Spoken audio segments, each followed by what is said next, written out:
विविध ठिकाणी मॅचेस आहे, मात्र एसटी महामंडळाचा संप असल्यामुळे अनेक खेळाडूंना याचा त्रास सहन करावा लागतो. यावर काही वैशिष्ट्य असणार का याकडे? बघा, मॅचेस सुरू आहे, प्रत्येक जण आपले आपले प्रयत्न करतोच तिथपर्यंत पोहोचण्यासाठी. शेवटी आज एसटी महामंडळाचं जे काही आंदोलन सुरू आहे या संदर्भामध्ये राज्य सरकारच्या वतीने सुद्धा सूचना सगळे केल्या गेलेल्या आहे. माझी एवढीच विनंती राहील की कोणतीही संघटना असेल, संघटनेने सर्वसामान्य जनतेचा विचार करून जे काही निर्णय घ्यायचे ते घेतले पाहिजे. एक राजकीय प्रश्न आहे नाथाभाऊंच्या बाबतीत की नाथाभाऊंनी भारतीय जनता पार्टीमध्ये त्यांचा प्रवेश रखडलेला आहे. राष्ट्रवादीमध्ये जाण्याचे त्यांनी संकेत दिले आहे. 15 दिवस मी वाट बघेन असं म्हटलेलं आहे त्यांनी. काय सांगा? मी याच्या आधी पण बोललेली आहे की नाथाभाऊ एक ज्येष्ठ नेते आहे. या सगळ्या संदर्भामध्ये माझ्यापेक्षा ते त्यांचं व्यक्तिगत मत चांगलं मांडू शकतात. स्थानिक नेत्यांच्या बाबतीत त्यांनी नाराजी व्यक्त केली आहे. स्थानिक नेत्यांमुळे हा प्रवेश रखडल्याचं त्यांनी म्हटलेलं आहे. या संदर्भात तुम्ही स्थानिक नेत्यांसंदर्भात किंवा वरिष्ठांबाबत काही मनधरणी करणार का त्यांच्या प्रवेशाबाबत?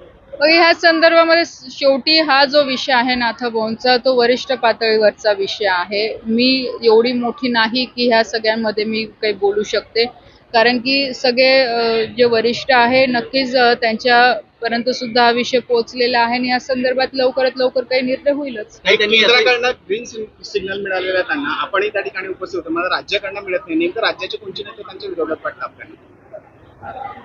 मला नाही माहिती या संदर्भात, कारण की मी एवढंच सांगू शकते की लोकसभेच्या इलेक्शनच्या वेळेस नक्कीच नाथाभाऊंनी पुढाकार घेऊन मला मदत केलेली, याची कुठे शंका नाही.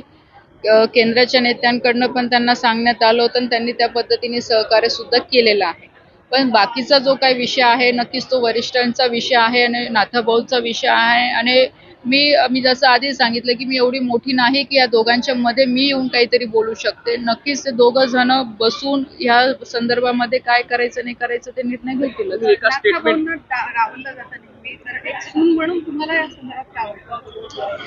मी परत तेच आपल्याला सांगेल की नाथाभाऊंनी नक्कीच राजकारणामध्ये मला आणलेलं आहे. त्यांचे नेहमी आशीर्वाद राहिलेले, सहकार्य राहिलेले आहे. त्याचबरोबर एक पार्टीची कार्यकर्ता म्हणून एवढं तर मलाही माहिती आहे की जोपर्यंत वरिष्ठ काही ह्या संदर्भामध्ये निर्णय घेत नाही तोपर्यंतही मला याच्यावर बोलायचा काही अधिकार नाही. नाथाभाऊंचा प्रवेश झालाय का भाजप?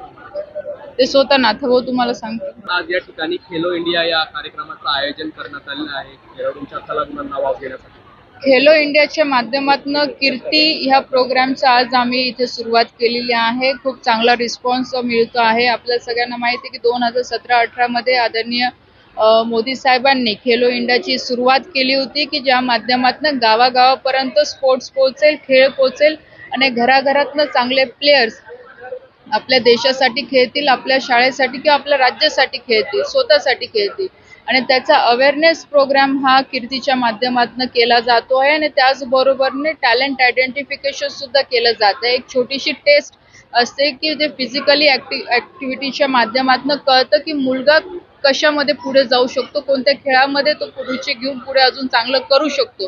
त्याचं आयडेंटिफिकेशनची हे कीर्ती प्रोग्रामच्या माध्यमातून आपण करत असतो.